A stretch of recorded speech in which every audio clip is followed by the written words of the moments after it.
या घरामध्ये जन्म झालाय पण आई वडिलांना याच्यापेक्षा चांगलं घर बांधून देईन, तेव्हाच मी दुसऱ्या घरामध्ये प्रवेश करेन. माझे वडील एका साध्या कंपनीमध्ये काम करायचे, तेव्हा त्यांना म्हणजे मला आठवतं तेव्हा त्यांना 1700 रुपये सर पगार होता. आई शेतीची कामं करायची, मजुरी करायची. ज्या गोष्टीची भीती वाटते ती गोष्ट केली की त्याची भीती कमी होते. मला रिझल्ट आल्यानंतर 2 दिवसांनी कळालं, सगळीकडेच बॅलन्स असेल तर लिस्टमध्ये तुम्ही येण्याचे चान्सेस तुमचे वाढतात. कनेक्टिव्हिटी नाहीये, तू कसं तिकडे राहणार, कसं मॅनेज करणार. शिक्षण क्षेत्र आणि त्यात लहान मुलांच्या सोबत काम करायला लागतंय, तेही आदिवासी, ज्यांना कामाची गरज आहे, काम करणाऱ्या माणसांची गरज आहे. ऑगस्ट नंतर मी जॉब कंटिन्यू केला, या एक 4-5 महिन्यामध्ये. पण त्याच्या आधी मी पूर्ण वेळ अभ्यास करत होते. घर आणि अभ्यास अशा दोन्ही गोष्टी सांभाळायचे. अतिशयोक्ती नाहीये, लोकांना अतिशयोक्ती वाटते सर बऱ्याचदा की 14 तास एवढा कुठे अभ्यास होतो का. मलाही वाटायचं आधी. पहिलं PYQ वरती तुम्ही फोकस केला पाहिजे, त्याच्या रिव्हिजन्स व्यवस्थित झाल्या पाहिजेत आणि रिव्हिजन ह्या जास्त करण्याची गरज असते. आपला मेंदू म्हणजे कम्प्युटर नाही की एकदा वाचल्याने लक्षात, किंवा स्वामी विवेकानंदही नाही आपण किंवा पान फाडलं, एक पान वाचलं फाडलं. स्पर्धा परीक्षा क्षेत्रात काय चुकतं? प्रत्येक जर्नी ही खूप खडतर प्रवासांनी भरलेली असते. जर तुमचं ध्येय गाठायचं आहे तर त्याच्यासाठी लागणारे सगळे प्रयत्न तुम्ही करायला पाहिजेत. पुस्तकांच्या दुकानातही कॉलेजमध्ये असताना काम केलेलं आहे. त्याच्यानंतर म्हणजे सगळ्या प्रकारचं काम केलंय.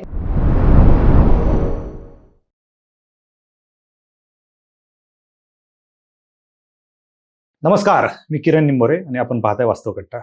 खरं तर वास्तव कट्ट्यावरती आपण वेगवेगळ्या अधिकाऱ्यांच्या मुलाखती घेत असतो. आज असंच एक व्यक्तिमत्व की ज्यांचं 2024 मध्ये विस्तार अधिकारी म्हणून सिलेक्शन झालं आणि 2024च्याच राज्यसेवेमधून ABDO किंवा APO एज्युकेशन ह्या 2 पैकी एक कुठेतरी पोस्ट मिळेल किंवा आणखी काहीतरी. आता आपल्याला माहिती की ज्यावेळेस ऑप्टिंग आउट होतं त्यावेळेस पोस्ट खालीवर होऊ शकतात, परंतु राज्यसेवा 2024 मधून त्यांचं सिलेक्शन होणार हे निश्चित आहे. तर ह्या सगळ्या गोष्टींबरोबरच त्यांचा जो काही प्रवास आहे, अतिशय खडतर प्रवास. आता राज्यसेवा, MPSC, UPSC कुठलीही परीक्षा असो, परीक्षेचा अभ्यास करणारा जो वर्ग आहे तो कुठल्या तरी खडतर प्रवासातून जात असतो. परिस्थिती सगळ्यांची सारखीच असते, परंतु अनुभव मात्र वेगवेगळे असतात.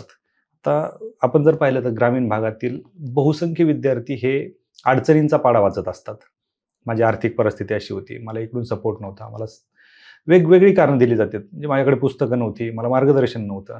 त्या सगळ्यांवरती मात करून पुढे कसं जायचं हे जर जाणून घ्यायचं असेल तर आज नेहल चव्हाण मॅडम आपल्यासोबत आहेत. मॅडम, वास्तव कट्ट्यावरती खूप खूप स्वागत. नमस्कार. तुमच्याकडून खूप काही गोष्टी जाणून घ्यायच्यात. खरं तर आज तुम्ही विस्तार अधिकारी म्हणून काम करताय. हो सर. आणि राज्यसेवेमधून तुम्ही आता पोस्ट घेतालच, त्यात काय वाद नाही.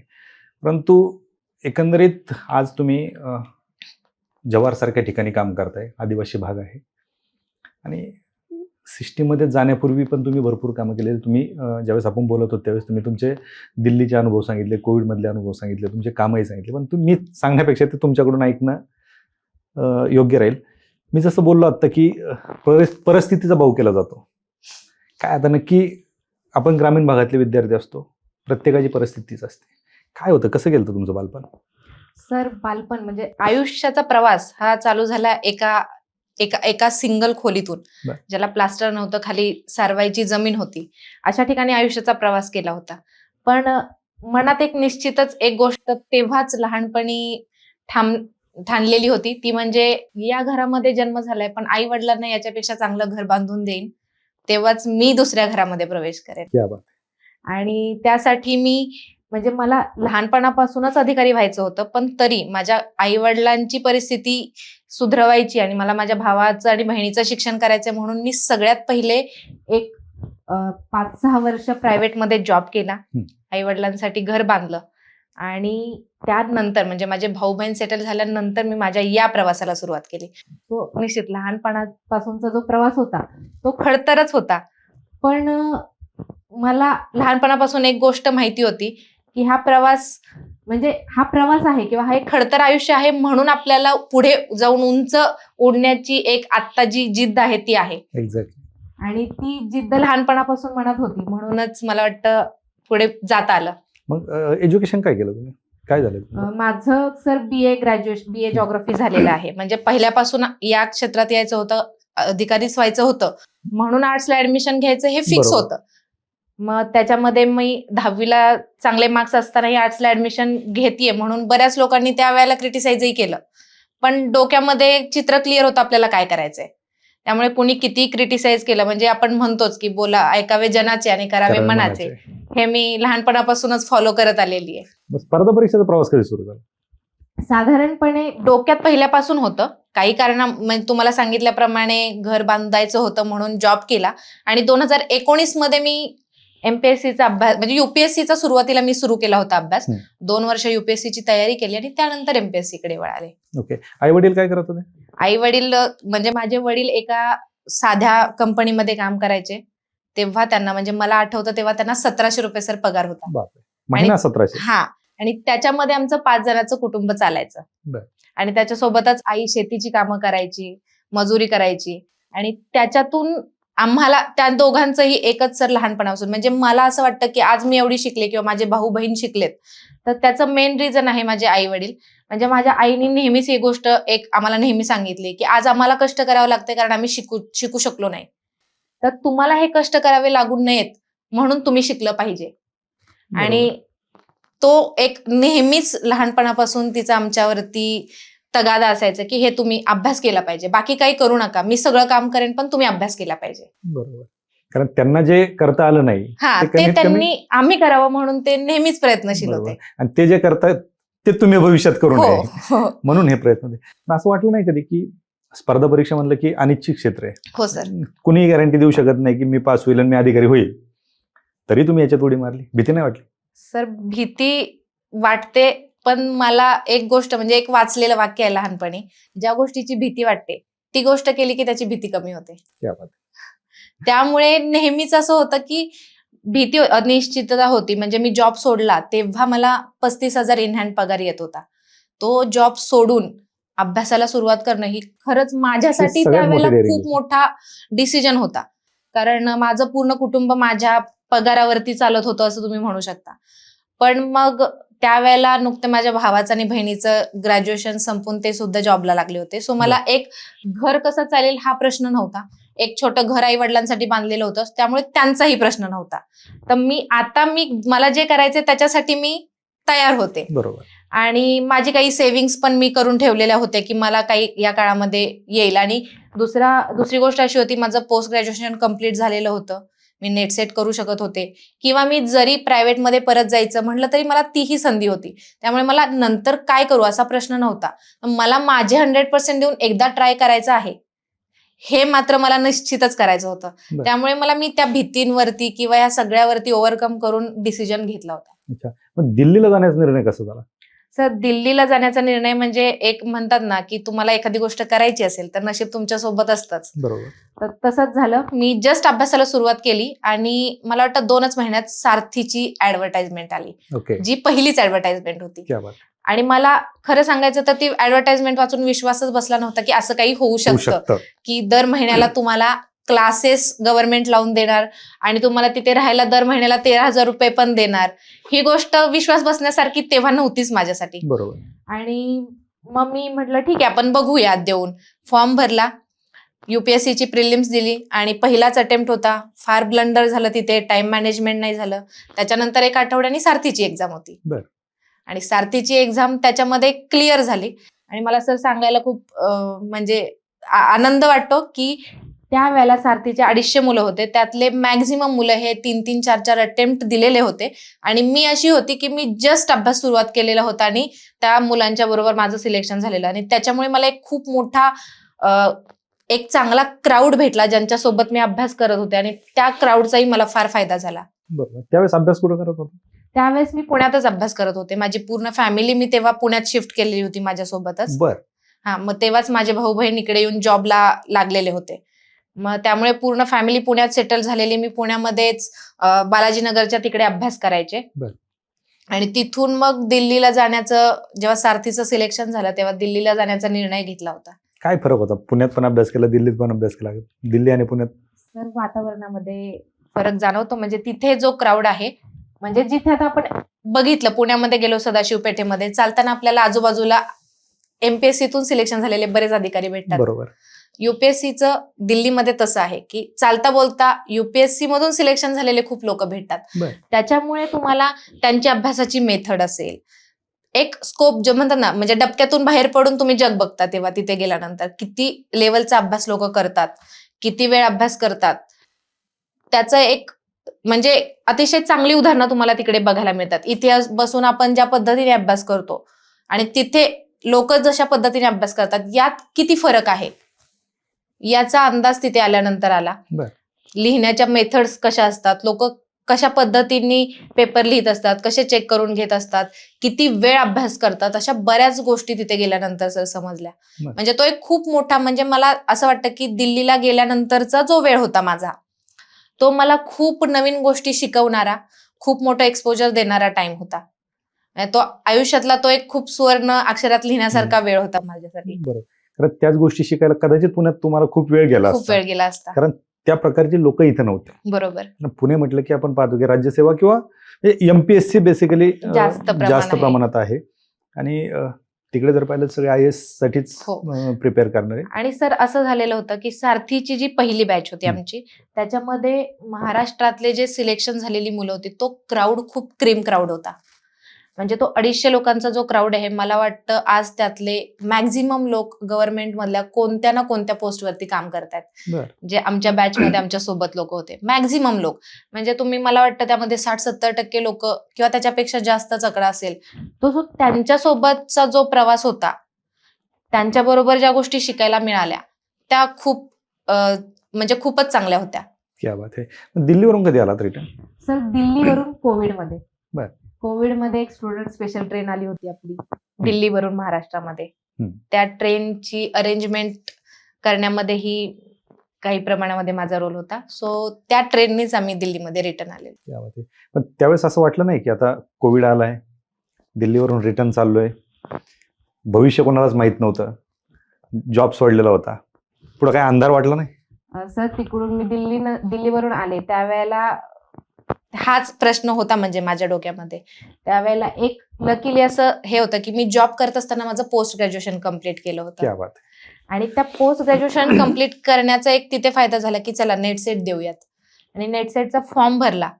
दरम्यानच्या काळात लग्नही झालं होतं. आणि कोविडच्या आधी की नंतर? कोविडच्या नंतर 2020 मध्ये. म्हणजे दिल्लीवरून आल्यानंतर लगेच लग्न झालं होतं. त्यावेळेला नेट सेट देऊया असा विचार केला. लकीली माझं पोस्ट ग्रॅज्युएशन तेही मी असंच कम्प्लीट करायचं, म्हणजे अचानक ठरलं होतं की कम्प्लीट करूयात पोस्ट ग्रॅज्युएशन. जॉब करत असताना खूप त्रास झाला करत असताना, कारण जॉग्राफीला एक्सटर्नल नसतं, इंटरनल कॉलेज करूनच करावं लागतं. मी नाईट शिफ्ट मध्ये जॉब करायची, US हेल्थ केअर मध्ये काम करत असल्यामुळे. पण त्याचा फायदा मला तिथे झाला की नेट सेटचा एक ऑप्शन बाबा आपल्याकडे नवीन निर्माण होतोय. बरोबर. आणि त्या दरम्यान ती एक्झाम क्लिअर झाली माझी. अच्छा. दोन्ही पण, नेट आणि सेट. ओके. मग ही जी विस्तार अधिकारी जी आता तुम्ही करंट तुमची पोस्ट आहे, हिचा अभ्यास कसा सुरू केला होता? त्याचा अभ्यासच केला नव्हता, डायरेक्ट एक्झाम दिली? म्हणजे एक्झाम कशी येते, स्वरूप कसं असतं? हे सरळ सेवाची एक्झाम होती. मी आयुष्यात पहिल्यांदाच 2023च्या एंडला ज्या एक 4 ते 5 सरळ सेवाचे फॉर्म भरले होते. म्हणजे मला असं जाणवलं की सरळ सेवामध्ये बऱ्याचदा ना एखाद्याचं सिलेक्शन झालं तर होऊ शकतं, एखाद्याचं झालं तर नाही होऊ शकत. म्हणजे तो खूपच गॅम्बलिंग सारखा एक प्रकार मला वाटतो कधी कधी. बरोबर.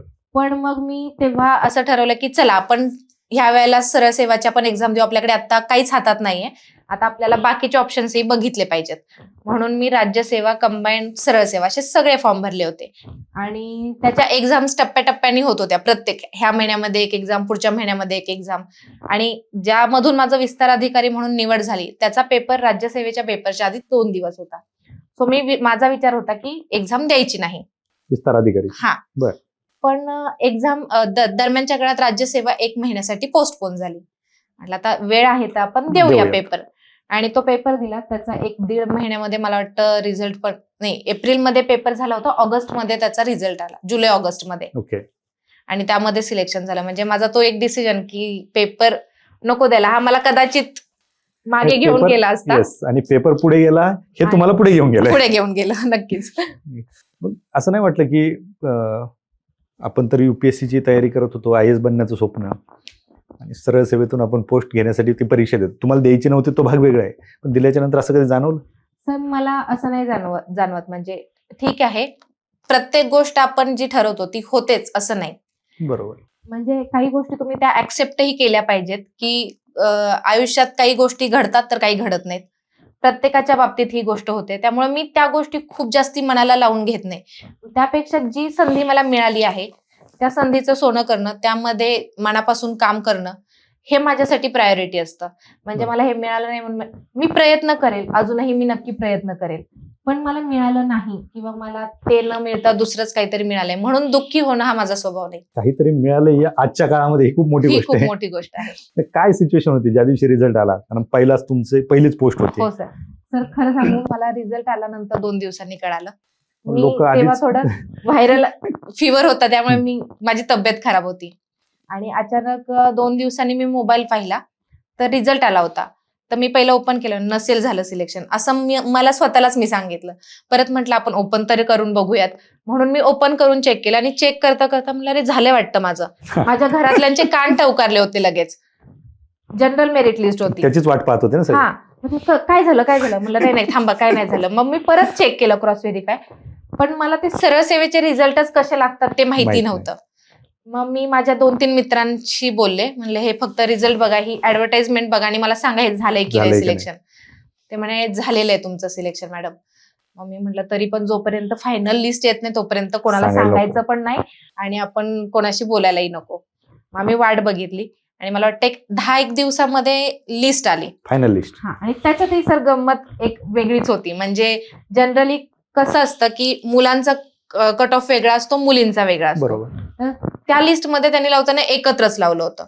तर मला कळेच ना, म्हणजे एससीबीसी फिमेल मधून माझं नाव पहिलं होतं. बरोबर. तर त्यांनी ते एससीबीसी फिमेल वेगळं न लावता ते मुलांच्या मध्येच कंबाईन केलं. तर मला कळेना हे माझं खरंच सिलेक्शन झालंय की मी वेटिंग वरती आहे. नशिबाने ट्रायबलचं ऑफिस माझ्या घराच्या जवळ होतं. मी ऑफिसमध्ये गेले, माझे हसबंड बोलले चल आपण आता जाऊन पहिलं कन्फर्म करूयात. मी तिथे गेले, रिझल्ट कन्फर्म केला, तर तेव्हा म्हणे हा झालंय तुमचं. मग आम्ही सगळ्यांना सांगितलं की आपला रिझल्ट लागलेला आणि तेव्हा मग सगळेजण नक्की म्हणजे खूपच खुश झाले की शेवटी गव्हर्नमेंट ऑफ महाराष्ट्र मध्ये आपली एंट्री झालेली आहे. बरोबर. म्हणजे जे स्वप्न पाहिलं होतं, हो, शेवटी नोकरी असते. आणि आज आपण पाहतोय की पूर्वी असा एक काळ होता की IAS IPS ची तयारी करणारे राज्यसेवेची एक्झाम पण देत नव्हते किंवा राज्यसेवेची एक्झाम देणारा तो गट ब ची एक्झाम देत नव्हते, म्हणजे तुच्छ लेखला जायचं अक्षरशः. आज तो काय गेलाय, आज नोकरी महत्वाची आणि त्यात तुम्ही एंट्री केली. आता राज्यसेवेचा तेव्हा अभ्यास सुरू होता. तेव्हा म्हणजे रिझल्ट जेव्हा आला तेव्हा राज्यसेवेची मेन्स संपलेली होती, इंटरव्ह्यू बाकी होता. इंटरव्ह्यूला म्हणजे सिलेक्शन झालं होतं. मेन्सचा रिझल्ट नव्हता आला तेव्हा, परंतु मेन्स झालेली होती. स्कोर वरून एवढं माहिती होतं की आपण इंटरव्ह्यू तर देऊच. आणि गेल्या वर्षीचा अनुभव आहे, जॉब नसल्यामुळे, वय एवढं झाल्याने जॉब नसल्यामुळे कदाचित तो इंटरव्ह्यू वरती थोडा निगेटिव्ह इम्पॅक्ट झालेला होता आधी. तर मग म्हटलं आता इकडचा जॉब मिळालेला आहे, याचा काहीतरी फायदा आपल्याला इंटरव्ह्यू मध्ये नक्कीच होईल. एक इंटरव्ह्यू दिला होता. हा, 2022 मध्ये इंटरव्ह्यू दिला होता राज्यसेवेचा. तर मग हा इंटरव्ह्यूचा फायदा म्हणजे सगळ्यात जास्त आनंद तर या गोष्टीचा होता की हा जॉब मिळाला, याचा इंटरव्ह्यूला फायदा होईल. बरोबर. बाकी जॉब मिळाला ही तर गोष्ट होतीच, पण सगळ्यात जास्त आनंद याचा होता. क्या बात आहे. मग इंटरव्ह्यू त्याच्यानंतर मग मेरिट लिस्ट आपली राज्यसेवेची आली, मेन्सचा कट ऑफ लागला आणि मग इंटरव्ह्यू एकदम फास्ट प्रोसेस सगळ्या यावर्षी झाल्या आणि इंटरव्ह्यू झाला. आणि म्हणजे आता मी बोलले तसंच इंटरव्ह्यू मध्ये 70% हा जॉब वरतीच इंटरव्ह्यू गेला होता. क्या बात आहे. तोही तुम्हाला फायदा झाला. हो, नक्कीच. आता जी काही मेरिट लिस्ट लागली त्यावेळेस पण असाच अनुभव होता की विस्तार अधिकारी जशी लिस्ट आली त्यावेळेस माहित नव्हतं की नाव आपलं कन्फर्म आहे की नाही? हे माहिती तर होतं की रिझल्ट ह्या दिवशी लागणार आहे. साधारणपणे माझे हसबंड, मी जवाहरला जॉबसाठी असते, ते ठाण्यात असतात सध्या, तर ते रिझल्ट लागणार आहे हे माहित असल्यामुळे त्या दिवशी ते सकाळीच तिकडे आले होते. कारण माझे 2 दिवस आधीपासूनच माझी हालत थोडी खराब झाली होती की आता रिझल्ट काय असेल, काय होईल. आणि मग आम्ही तिकडे ते आले. संध्याकाळी मी ऑफिस सुटल्यानंतर मी गेली घरी आणि बसलो होते. तर पूर्ण वेळ 6 वाजल्यापासून 8 वाजता रिझल्ट आला. 2 तास फक्त स्क्रीन स्क्रोल करण्यामध्येच 2 तास गेले. रिफ्रेश करायचं, फक्त रिफ्रेश करणं चालू होतं. आणि रिझल्ट जसा आला मी ओपन करण्याची माझी हिंमतच झाली नाही, कारण 2022चा खूपच वाईट अनुभव होता. म्हणजे तो रिझल्ट ओपन केला, इंटरव्ह्यूचे मार्क्स खूप कमी होते, ओव्हरऑलच रँक खूप खाली गेला. तर ते म्हणजे त्यावेळेला ते खूप भयानक अनुभव होता. तोच माझ्या डोळ्यासमोर फ्लॅशबॅक मध्ये येत होता. बरं. त्यामुळे मी चेक न करता मी त्यांच्या हातात फोन दिला, म्हणलं फक्त माझं नाव आणि रँक एवढंच सांगा मला, त्याच्यावरून मला कळेल. त्यांनी येईन नाव एका चेक उद्या. केलं, हा रँक सांगितला. जो रँक होता 480, त्याच्या हिशोबाने मला माहिती होतं आपल्याला काहीतरी मिळून मिळतंय. नक्कीच जाईल. आणि मग मी इंटरव्ह्यूचे मार्क्स चेक केले. बाकी तर मार्क्स माहिती होते. इंटरव्ह्यू आणि रिटर्नच्या पेपरचे मार्क्स चेक केले. दोन्ही पण ऍव्हरेज दिलेले होते. म्हणजे एक गोष्ट लक्षात आली की सगळीकडेच बॅलन्स असेल तर लिस्टमध्ये तुम्ही येण्याचे चान्सेस तुमचे वाढतात. बरोबर. कोणताही एक फॅक्टर जरी तुम्हाला खाली घेऊन गेला तरी पूर्ण ओव्हरऑल रिझल्ट तुमचा खाली होऊ शकतो. बरोबर आहे. कारण एक स्टेप तुमची जर चुकली तर तरी सगळ्या तुम्ही- स्टेप तुमच्या चुकल्याच असं गृहीत तो धरावं. ओव्हरऑलच सगळीकडेच तुम्हाला पुश केलं गेलं पाहिजे बरोबर. तरच तुमचा रिझल्ट येतो. अगदी बरोबर. तुम्ही आता जवाहरला जॉब करताय, म्हणजे आदिवासी भाग आहे, मलाही हो. माहिती येतो. काय अनुभव आहेत तिथले? सर, काम करण्याची खरी गरज आहे त्या भागामध्ये, त्या लोकांना गरज आहे. म्हणजे एक शिक्षण विस्तार अधिकारी जास्तीत जास्त मुलांच्या सोबत राहायला मिळतं, त्यांच्या बरोबर काम करायला मिळतं. म्हणजे मला खूप मजा येते पर्सनली. म्हणजे सुरुवातीला असं झालं होतं, मला लोकांनी सांगितलं होतं की जवार आहे, कनेक्टिव्हिटी नाहीये, तू कसं तिकडे राहणार, कसं मॅनेज करणार. आणि त्यावेळी माझ्या हस्बंड आणि माझे बाकीचे घरातले जे आहेत सासरचे माझे लोक, त्यांनी सांगितलं होतं तुला हे करतानाच माहिती होतं की तुला महाराष्ट्रात कुठेही जावं लागेल. बरोबर. त्यामुळे तू जवाहरला जायचंय किंवा कुठेही जायचंय तर त्या गोष्टीचा तू खूप मोठा बाऊ नाही केला पाहिजेस. बिनधास्त जा आणि बिनधास्त तू तिथे काम कर. 3 तासाचा कधी फोन केला तरी आम्ही कुणीही तुझ्या तिथे पोहोचतोय. तुला कधी गरज पडली तूही 3 तासामध्ये इथे पोहोचते. त्यामुळे त्या गोष्टीचं टेन्शन घ्यायची गरज नाही. बरोबर. त्यावेळी मी त्या गोष्टीतून बाहेर आले की हा जवाहरला जायचं आणि मग मी तयार झाले जायला. आणि लकीली पाऊस होता जेव्हा जॉईन झालं तेव्हा वातावरण तर अतिशय अप्रतिम होतं. मग आणखीन असं वाटलं अरे खूप छान ठिकाणी छान आलोय ठिकाणी. आपण. त्याच्यानंतर जेव्हा फिरायला लागले तेव्हा कळालं खरं गरज आहे काम करण्याची खूप. शिक्षण क्षेत्र आणि त्यात लहान मुलांच्या सोबत काम करायला लागतंय, तेही आदिवासी, ज्यांना कामाची गरज आहे, काम करणाऱ्या माणसांची गरज आहे. तर एकंदरीत सर ते म्हणजे मला मजा येते काम करायला. तुम्ही आता 2-3 वेळा उल्लेख केला की जॉब करत असताना अभ्यास केला किंवा तुम्ही जॉब करत होता त्याचा फायदा तुम्हाला इंटरव्ह्यू झाला. तुम्ही राज्यसेवेचा अभ्यास करत होतात. कसं शक्य होते म्हणजे जॉब कारण इथं फुल वेळ अभ्यास करणारे पण विद्यार्थी आहेत. फुल वेळ अभ्यास करणारे पण म्हणण्यापेक्षा पूर्ण वेळ अभ्यास करणारेच विद्यार्थी आहेत. मी मेन्स पर्यंत पूर्ण वेळ अभ्यासच करत होते. इंटरव्ह्यूला मी जॉब केला म्हणजे ओके. ऑगस्ट मध्ये माझं सिलेक्शन जॉईनिंग झालेलं आहे. ऑगस्ट नंतर मी जॉब कंटिन्यू केला म्हणजे या एक 4-5 महिन्यामध्ये. पण त्याच्या आधी मी पूर्ण वेळ अभ्यास करत होते. घर आणि अभ्यास अशा दोन्ही गोष्टी सांभाळायचे. मुख्य परीक्षेच्या वेळेला मी पुण्यामध्ये असायचे ओके. आणि माझी पूर्व परीक्षा असेल किंवा बाकीच्या वेळेला मी घरी माझ्या सासरी असायचे. सो म्हणजे मला आठवतं सर माझ्या 5 वर्ष लग्नाला झालेली आहेत. आमच्याकडे यात्रा असते, तुम्ही ऐकून असाल, दरवर्षी यात्रा असते आमच्याकडे, लग्न होतात. तर मी म्हणजे हार्डली एखाद्या दुसऱ्या यात्रेला तिथे असेल किंवा लग्न वगैरे तर मला आठवतच नाही मी कोणाच्या लग्नाला या 5 वर्षामध्ये गेलेली आहे. माझ्या सासरची लोक पण मला खूप सपोर्ट त्यांनी केला. म्हणजे तिथे पण लग्नात वगैरे कुणी विचारलं तर ते त्यांच्या लेवलला मॅनेज करायचे. त्यांनी मला कधी तू यायला पाहिजेस असं कधी कंपल्शन केलं नाही. त्याच्यामुळे मला इथपर्यंत पोहोचलं. म्हणजे मला जेवढे माझ्या आई वडिलांचे साथ, माझ्या भाऊ बहिणींची साथ आहे तेवढीच माझ्या सासरच्यांकडची साथ आहे. आणि तेवढीच माझ्यासाठी सर म्हणजे मला अशी एक कृतज्ञता व्यक्त करण्यासाठी हा एक प्लॅटफॉर्म मी समजते.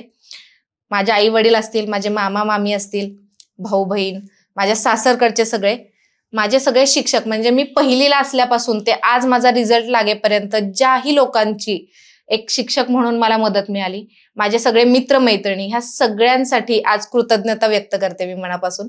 कारण त्या सगळ्यांच्या सपोर्टमुळेच आज इथपर्यंत पोहोचायला मदत झालेली आहे. अगदी बरोबर. कारण तुम्ही जसं सांगितलं मगाशी की कुठली एक पायरी जर कमी असेल तर तुम्ही ते चढू शकत नाही चढू शकत सर. तेच आहे सेम की कुटुंबाची साथ होती. ह्या सगळ्यांच्या साथीमुळे हे शक्य झालं. हो. आणि सगळ्यात महत्त्वाचं म्हणजे ज्यावेळेस आमच्याकडे कोणी विवाहित महिला इंटरव्ह्यूसाठी येतात त्यावेळेस प्रश्न असतो की लग्न झाल्याच्या नंतर सासरी अभ्यास होत होता का? पण जिथे जिथे सपोर्ट दिसला हो तिथे तिथे यश नक्कीच मिळालं. आणि खरं तर हे सासू सासऱ्यांनी ऐकलं पाहिजेत. हो विशेषतः मुलींच्या ज्यांची इच्छा आहे की बाबा मला अधिकारी बनायचं, मला अभ्यास करायचा, त्या सासू सासऱ्यांनी हे हा इंटरव्ह्यू पाहणं गरजेचं आहे. कसा अभ्यास कसा करायचा? सर मी साधारणपणे ज्या पूर्व परीक्षेच्या वेळेला मी 8 ते 9 तासांचा अभ्यासाचा शेड्यूल असायचं. म्हणजे मी घरातलं वगैरे सगळं आवरून 9-9:30 ला लायब्ररीला जायचे आणि संध्याकाळी 7-7:30च्या दरम्यान वगैरे रिटर्न यायचे. प्रिलिम्सला तेवढं मला इनफ वाटायचं, पण मेन्स आली की तेवढा अभ्यास इनफ होत नाही. ही रियालिटी आहे. तुम्हाला 13 ते 14 तास, 12 तास, किमान 12 तास अभ्यास करणं मस्ट आहे मेन्सच्या काळामध्ये. तर त्यावेळेला मी पुण्यामध्ये शिफ्ट व्हायचे मेन्सच्या वेळेला. प्रिलिम्सचा स्कोर कळाला, सेफ आहे, आपलं सिलेक्शन होऊ शकतं एवढा अंदाज आला की मी लगेच बोरिया बिस्तारा उचलून पुण्यामध्ये यायचे. ते 5-6 महिने पूर्ण वेळ पुण्यातच राहायचं. आणि पूर्ण म्हणजे मी या वेळेचा मेन्सचा असा अनुभव आहे की मी सकाळी 7 वाजता लायब्ररीमध्ये जायचे, चालू व्हायची 7 वाजता.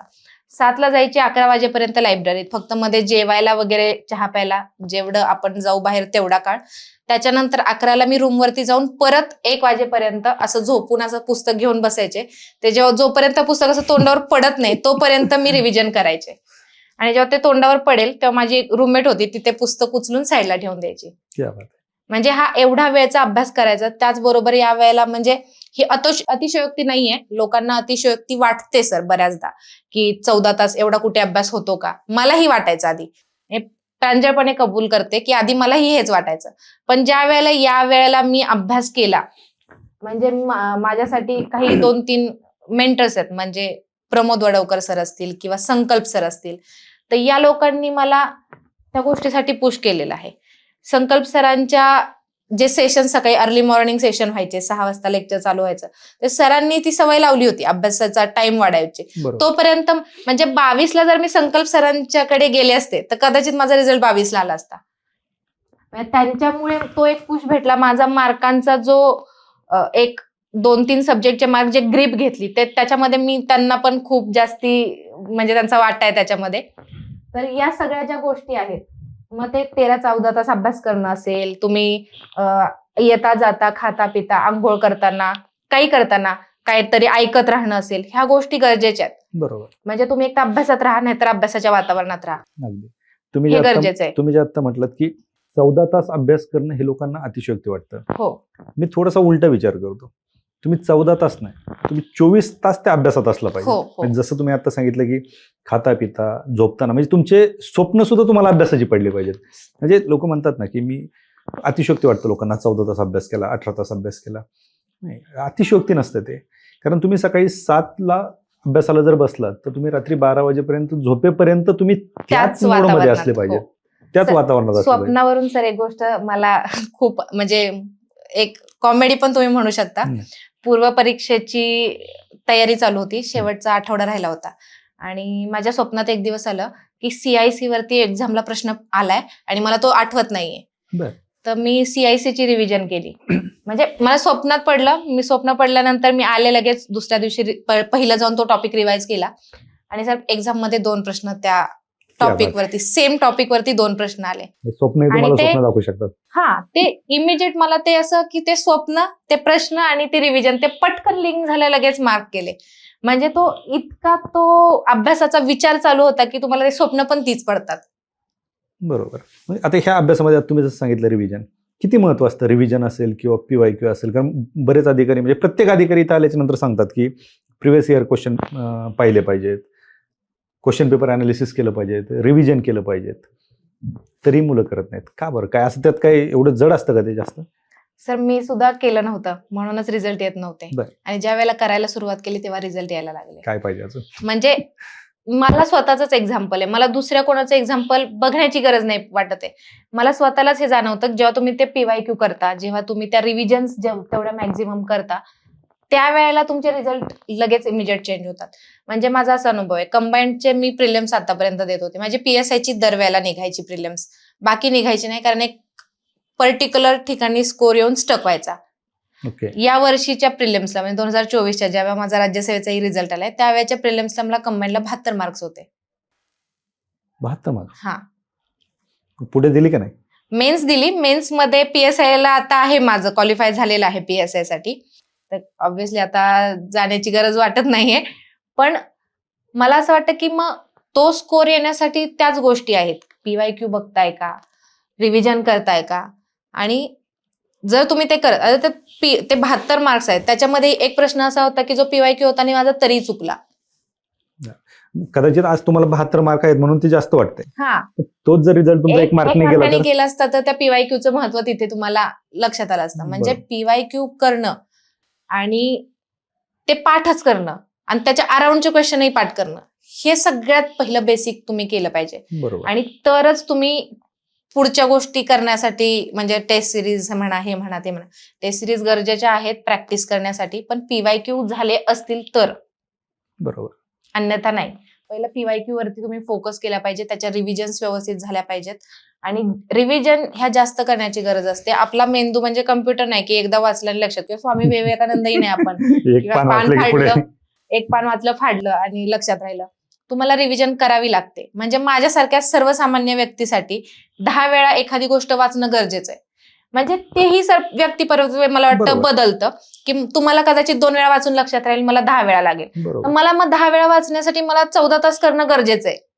कदाचित एखादा असेल त्याला 5 तास अभ्यास करून 2 वेळा वाचून लक्षात राहू व्यक्तिपरत्वे शकतं. बदलणार असते. पण मला असं वाटतं की जेव्हा लोक म्हणतात ना की अतिशयोक्ती आहे, एवढा अभ्यास करण्याची गरज नाहीये, किंवा होत नाही बाबा, मी एवढा अभ्यास केला तरी होत नाही, म्हणजे मला असं वाटतं कदाचित आपण कमी पडत असतो. म्हणजे मला आताही वाटतं की मी कदाचित माझे 100% नाही दिले असते तर कदाचित मला जी पाहिजे पोस्ट DYSP ती मिळाली असती. बरोबर. म्हणजे तुम्ही तुमचे 100% देता की नाही हे तुम्हाला स्वतःला क्रॉस चेक करता आलं पाहिजे. अगदी नाही, निश्चितच. कारण इथे येणारे जे अधिकारी असतात, कोणी सांगतं मी 5 तास अभ्यास केला, कोणी सांगतं मी 8 तास केला, कोणी सांगतं मी 18 तास केला. व्यक्तिपरत्वे ते बदलतंय. हो, जर एखाद्या व्यक्तीला एकदा वाचल्यानंतर लक्षात राहतंय, तो नाही करणार आहे 14 तास. गरज नाही पण एखाद्या व्यक्तीला जर एकदा वाचल्याच्या नंतर लक्षात राहत नाही, तो 18 तास पण करू शकतो. करावा लागेल. बरोबर. आणि म्हणजे तुम्हाला रिझल्ट पाहिजे असेल तर तुम्हाला ते करावं लागेल. म्हणजे तुमच्या पॉझिटिव्ह निगेटिव्हचा विचार करून तुम्हाला तो डिसिजन घ्यावा लागेल की मी 4 तास करणं गरजेचं आहे का मला 18 तास करणं गरजेचं आहे. बरोबर. नक्कीच. आता काय नक्की तुम्ही दिल्लीला पण UPSCची स्टडी केलाय, पुण्यात पण तुम्ही अभ्यास केलाय, तुम्ही घरी बसून पण अभ्यास केलाय, ठाण्यामध्ये लायब्ररीत अभ्यास केलाय. नक्की स्पर्धा परीक्षा क्षेत्रात काय चुकतं, मुलांचं काय चुका होतात नक्की?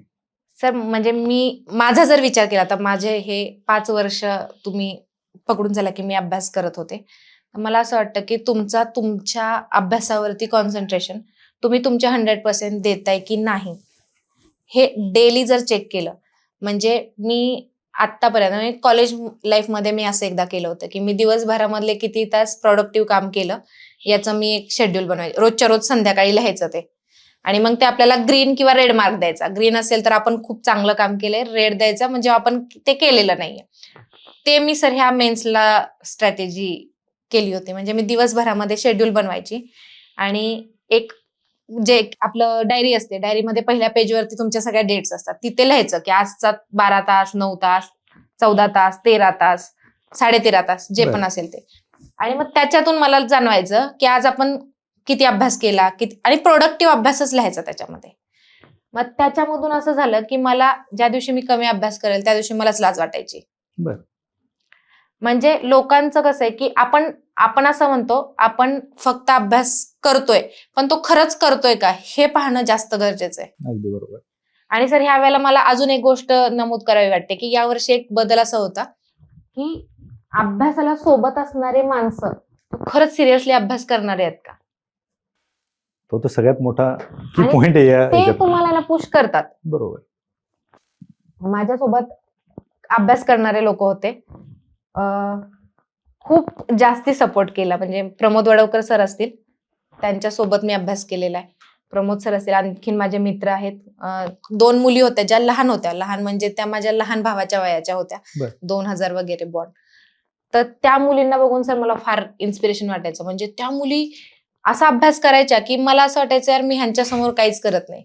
म्हणजे आपण स्वप्न तर खूप मोठी बघतोय, पण जेवढा अभ्यास हे लोक करतात त्याच्या आपण काहीच करत नाही. त्यामुळे मला लाज वाटून मी जास्त आणखीन अभ्यासावर प्रयत्न करायचे. म्हणजे त्या दोघींना मी माझ्या यशाचं एक हे देते, किंवा त्या दोघींच्यामुळे पण मला खूप जास्त इन्स्पिरेशन मिळालं अभ्यास करायला. त्या दोघींना हा इंटरव्ह्यू नक्की पाठवा. हो, नक्कीच. म्हणजे खरंच खूप अशी छोटी छोटी माणसं असतात, छोट्या छोट्या गोष्टी असतात सर की ज्या तुम्हाला अभ्यास करायला किंवा कोणत्याही गोष्टी करायला खूप सपोर्ट करत असतात.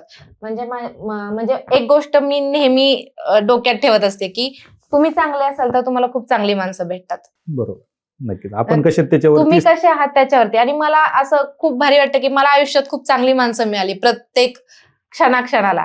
त्यामुळे मला पुढे जायला खूप जास्त आनंद म्हणजे मजा येत गेली त्या जर्नीमध्ये. भलेही सुरुवात कुठूनही केली असेल, पण ही जर्नी म्हणजे प्रत्येक जर्नी ही खूप खडतर प्रवासांनी ह्याने भरलेली असते. बरोबर. आणि ती जर्नी कदाचित तुमचं डेस्टिनेशन तुम्हाला मिळालेलं नसेल किंवा तुम्हाला कुठेतरी जाऊन थांबावं लागलं असेल, पण म्हणून ती जर्नी कमी नाही पडली पाहिजे किंवा बरोबर. तिला कमी महत्व नाही आलं पाहिजे. म्हणजे कदाचित आज इथे बसून मी इंटरव्ह्यू देते माझं सिलेक्शन झालं म्हणून, पण म्हणून ज्या 1,500 लोकांनी इंटरव्ह्यू दिला त्यांच्यातल्या कुणाचंच जे कष्ट आहेत किंवा जर्नी आहे ती कमी नाहीये. तर मला असं वाटतं की ह्या जर्नीतून जाणारा प्रत्येक व्यक्ती हा एक वेगळ्या लेवलचा माणूस म्हणून जगतो, म्हणजे एक बरोबर. वेगळाच माणूस बनतो. बरोबर, प्रत्येकाची जर्नी खूप मॅटर करते. अगदी बरोबर. शेवटी स्पर्धा परीक्षा क्षेत्राचं सांगतो मी. स्पर्धा परीक्षा क्षेत्रामध्ये जो तयारी करत असतो त्याला यश मिळो अथवा न मिळो, हो, तो अधिकारी हो अथवा न हो, तो वाया कधीच जात नाही. कधीच नाही सर. ती जर्नीच खूप भारी आहे. म्हणजे आताही माझ्या अंगावर असा काटा येतोय की तो प्रवास खूप भारी असतो. बरोबर, कारण जगाचं सगळ्यात जास्त नॉलेज त्याच्याकडे असतं. हो, आणि पूर्ण जग त्याने अभ्यासलेलं असतं. त्याच्या एवढा अभ्यास कुणीच केलेला नसतो. पर्स्पेक्टिव्हच सर माणसाचा त्या एक वेगळा बनतो. म्हणजे बरोबर. आणि फक्त पर्स्पेक्टिव्हच नाही, म्हणजे अभ्यास म्हणूनच नाही, तर एकंदरीत जो प्रवास पाहिलेला असतो ना, की आपल्याला माहिती आहे आपण ह्या जर्नी मधून जात असताना काय वेगवेगळ्या प्रकारचे लोक आपल्याला कमेंट करत असतात, वेगवेगळ्या गोष्टी ऐकवत असतात. बरीच मुलं घरी जात नाहीत का तर घरी गेल्यानंतर तेच प्रश्न असतात समोर. अशा बऱ्याच गोष्टी असतात. पण मग ती जर्नी जर का ती सक्सेसफुल जरी म्हणजे डेस्टिनी तुम्हाला तुमची नसेल मिळाली तरी पण ती जर्नी कुठेच कमी नाहीये. बरोबर. प्रत्येकाची जर्नी ती तेवढीच इम्पॉर्टंट आहे. नक्कीच. खरं तर हे जे क्षेत्र आहे हे स्ट्रगलिंग क्षेत्र आहे. हो. म्हणजे बाकी तुम्ही शेतातलं काबाड कष्ट करत असताल किंवा आणखी कुठं काम करत असताल त्याच्यापेक्षा जास्त कष्ट इथे आहेत. हो, आणि पाहणाऱ्याला एसी मध्ये बसून तुम्ही अभ्यास करताय, हेच वाटतं सर. आई बापा जीवा मजा करताय, पुण्यामध्ये अभ्यास करत असाल तर बोंबलत फिरताय, हो, हो, इथपर्यंत हो. सगळं ऐकावं लागतंय. पण ठीक आहे, असो, ते ऐकल्याशिवाय हे यश येत नाही. येत नाही. नक्कीच. आजच्या या पॉडकास्टच्या शेवटी काय सांगाल की अशा तुमच्यासारख्या बऱ्याच मुली आहेत की ज्या बऱ्याच वर्षापासून अभ्यास करतायत किंवा काही लग्न झाल्याच्या नंतर गृहिणी आपल्याला त्यांना म्हणता येईल की त्या घरी राहून अभ्यास करताय, काय संदेश द्याल त्यांना? सर माझा संदेश एकच आहे, तुम्हाला जर तुमचं ध्येय गाठायचं आहे तर त्याच्यासाठी लागणारे सगळे प्रयत्न तुम्ही करायला पाहिजेत. म्हणजे ते म्हणतात ना, अगर किसी चीज को दिल से चाहो तो पूरी कायनात तुम्ही उसे मिलाने में लग जाती है. बरोबर. आणि अजून एक गोष्ट महत्वाची आहे, hard work beats talent if talent doesn't work hard. त्यामुळे हार्डवर्क, कन्सिस्टन्सी, म्हणजे माझ्या आयुष्यात जर मी एक कोणती गोष्ट केली असेल तर ते हार्डवर्क आणि कन्सिस्टन्सी ह्या 2 गोष्टींवरती मी नेहमी काम केलंय. आणि त्या 2 गोष्टींमुळेच मला असं वाटतं की आज मला यश मिळालेलं आहे. कन्सिस्टन्सी खूप महत्वाची आहे. तुम्ही एक दिवस 20 तास अभ्यास कराल, नाही आज करतोच 20 तास, आणि उद्या जर 2 तास पण नाही बसणं झालं तर त्याला काहीच अर्थ उरत नाही. बरोबर. रोज 10 तास करा, पण ते 10 तास हे तुमचे काहीही झालं तरी ते रोज राहिले पाहिजेत. अगदी. म्हणजे कन्सिस्टन्सी आणि हार्डवर्कनी तुम्ही माणूस काही मिळवू शकतो. तुमची कष्ट करण्याची तयारी पाहिजे कुठेही गेलं तरी. म्हणजे मी अशी व्यक्ती आहे जी शेतातही काम केलेलं आहे, पुस्तकांच्या दुकानातही कॉलेजमध्ये असताना काम केलेलं आहे, त्याच्यानंतर म्हणजे सगळ्या प्रकारचं काम केलंय. म्हणजे कोणत्याच कष्टाला कमी म्हटलेलं नाहीये किंवा कोणत्याच गोष्टीला खूप भारी असं म्हटलेलं नाही. सगळ्या प्रकारची कामं केलेली आहेत. ते कष्ट आहेत ज्याच्यामुळेच आज इथपर्यंत पोहोचण्याचे सामर्थ्य मिळाले. त्यामुळे ह्या 2 गोष्टी प्रत्येक व्यक्तीने लक्षात ठेवल्या पाहिजेत. अगदी बरोबर. तुम्ही जे कन्सिस्टन्सीचं सांगितलं, आज परीक्षा पुढे गेली कंबाईनची इलेक्शनमुळे. इलेक्शनचा रिझल्ट होता, 21 तारखेला एक्झाम होती, त्याच दिवशी रिझल्ट. चर्चा सुरू झाली मार्केटमध्ये की परीक्षा पुढे जाणार.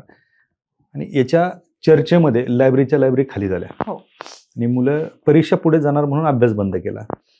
आणि ज्या विद्यार्थ्यांनी अभ्यास बंद केला त्यांचा जो तो गॅप आहे तो त्यांना परीक्षेमध्ये जाणवेल. हो. कन्सिस्टन्सी, परीक्षा पुढे जाऊ, कोणाचं लग्न येऊ, यात्रा येऊ, काही हो, काही हो, अभ्यासातली कन्सिस्टन्सी जर असेल तर रिझल्ट येतो. नक्कीच म्हणजे हेच आहे सर एक्झाम्पल की राज्यसेवेची पुढे एक्झाम जात होती आणि ते जसं डिस्कशन चालू झालं होतं की आता पुढे जाते बाबा आमचं चालू आहे जाण्यासाठी, त्या दिवशी टेलिग्रामचे असे चॅनल जिथे हे डिस्कशन चालू आहे ते सगळे बंद केले होते.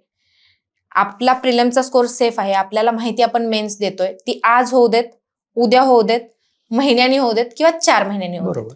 मला असाच अभ्यास आजही करायचा आहे आणि त्याच्यामुळे म्हणजे हाच डिफरन्स आहे आधीच्या माझ्या एक्झामचा आणि या एक्झामचा. एक्झॅक्टली.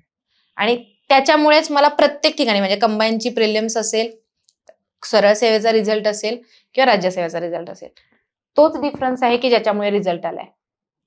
बरोबर. काहीही झालं तरी रोजचा ठरलेला शेड्यूल फॉलो झाला पाहिजे. बरोबर. तुमचं जे काम आहे, अभ्यास करणं हे तुमचं काम आहे. हो. तुम्ही ज्यावेळेस नोकरीला जाता, तुमचं सिलेक्शन होतं, ते तुमचं काम आहे. त्याच्यासाठी तुम्ही पगार घेता आणि तो पगार घेण्यासाठी तुम्हाला हे काम करायचं. ते करायचंय. काम तेवढं मन Yes, लावून yes. केलं पाहिजे. येस, त्याच्यात डेफिनेटली. कुठेतरी व्यत्यय नाही आला पाहिजे. बरोबर. हे विद्यार्थ्यांनी समजून घेणं पाहिजे. खरं तर मॅडम, कुठलाच प्रवास सुखाचा नसतो हो. आणि तुमचा तर नव्हताच. कारण आज तुम्ही जे लहानपणी पाहिलेलं स्वप्न होतं ते कुठेतरी सत्यात उतरतंय. तुमचं पहिलं स्वप्न होतं आई वडिलांना घर बांधून द्यायचं, तरच दुसऱ्या घरी जायचं. हो. ते स्वप्न देखील तुमचं पूर्ण झालं. निश्चित आपण आलात, मनसोक्त गप्पा मारल्या, त्याबद्दल आपलं खूप खूप आभार आणि भावी वाटचालीसाठी तुम्हाला खूप खूप शुभेच्छा. Thank you. Thank you so much sir.